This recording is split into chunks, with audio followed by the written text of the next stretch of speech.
তো বলেন যে এই মুহূর্তে নর্থ সাউথের এলাকাটা আসলে নিয়ন্ত্রণে আপনাদের আছে কিনা, কি পরিস্থিতি, আপনাদের প্রস্তুতি কতটুকু, পরিস্থিতি কি?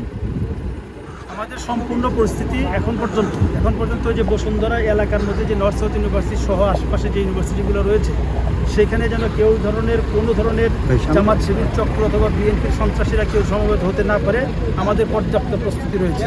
এবং কেউ যদি এখানে সন্ত্রাসী কার্যক্রম পরিচালনা করতে চায়, নাশকতা করতে চায়, একেবারে সর্বোচ্চ আইনগত ব্যবস্থা গ্রহণ করা হবে। এই মুহূর্ত পর্যন্ত পরিস্থিতি আমাদের নিয়ন্ত্রণে রয়েছে। বিভিন্ন জায়গায় আটক করা হয়েছে, এটা এক মুহূর্তে বলা যাবে না। বিভিন্ন জায়গায় আটক করা হয়েছে, এখানেও একজনকে ধরা হয়েছে, বিভিন্ন জায়গায় 5 জন 7 জন 10 জন করে আমাদের অ্যারেস্ট হচ্ছে।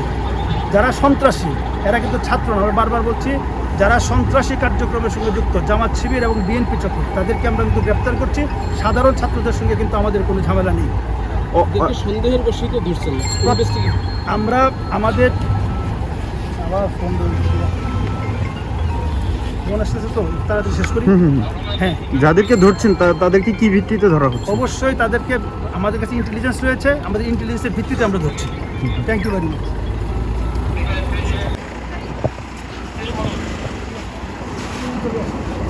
এই মুহূর্তে এনএসইউ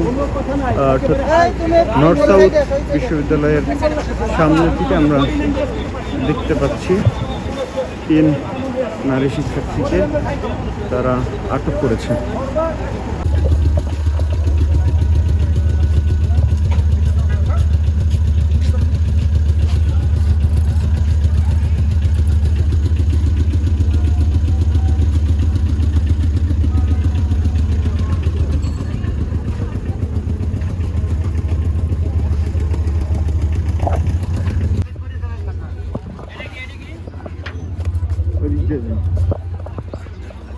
আমরা সাধারণ